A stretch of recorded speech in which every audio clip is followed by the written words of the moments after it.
जय जगन्नाथ आज आमर रथ यात्रा को लेकर गुरुत्वपूर्ण बैठक है जो कि मुख्यतः आलोचना रहा कि आमर रथ यात्रा समय रथ रे किभली श्रृंखला रही समय दियो रथ रे पहुंचला रथ चलला समय केमती श्रृंखलित हम ता विषय समस्त स्टेक होल्डर्स मान इंक्लूडिंग आमर बाड़ग्राही उपस्थित थे समस्त आमर मंदिर प्रशासन एवं जिलार समस्त अधिकारी उपस्थित थे रथ रे इच रथर आमर जहाँ रथ कोड अनुसार भी जार जार दायित्व अच्छी तत्सहित किए आसीस्ट कर टेक्निकल टीम्स कहतु आमर रथ सदर टीम करूँ कि रथ चलला बेले जो टीम्स अच्छी से समस्त टीम्स रे आपस रे भी डिस्कशन है कौन सब विभिन्न इश्यूज रही विषय पुंखानुपुंख भाव आलोचना रहा तत्सहित केमती रथ पहुँचला भी श्रृंखलित भाव में बैरिकेडिंग हो पार जोटी आवश्यकता रेलवे एवं अन्य विभाग आमर जैक स्टेबिलाईजेशन में जहाँ दरकार हम तापर भी आलोचना है तत्सहित केमती आमर ठीक समय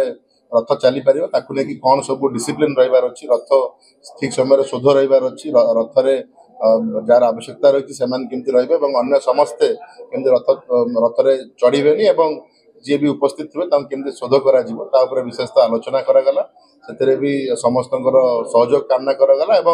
जमती अच्छी स्वतंत्र भाव में टीम्स गठन कर दायित्व विस्तृत भाव में आलोचना कर डेफिनेटली आमर तो आम पुनर्बार रिट्रेट कर रथ रे फोन व्यवस्था फोन व्यवहार संपूर्ण भाव में निषेध अच्छी समस्त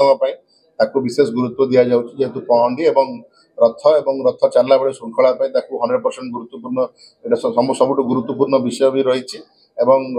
जी भी उल्लंघन कर डेफिनेटली इमिडिएटली कार्यानुष्ठान कर फोन रे व्यवहार रूप में आमर स्नान समय भी आमर जो सब वायलेसन कर डिटेक्ट कराई कारण दर्शाओ नोटिस जारी कर आगामी समय कार्यानुष्ठान प्रक्रिया रथ पर कड़ाकड़ी भाव में लागू कर तत्सहित आमर समस्त को अवगत कराई केमती छद्मवेशी कि जो मैंने अनधिकृत अच्छा से बारण कर प्रिवेंशन केमती जदि अच्छी केमती इमिडिएटली विरुद्ध आईनगत कार्यानुष्ठान कर विशेष गुरुत्व दि जाइए जी भी वायलेसन करेंगे डेफिनेटली आमर मंदिर प्रशासन आईन हो कि आमर पुलिस पक्षर आईनगत कार्यानुष्ठान डेफिनेटली आमर जो पहंडी टीम अच्छी भी स्वतंत्र भाव में संध्या बेले आज एक आलोचना अच्छी जो कि पहंडी श्रृंखला एवं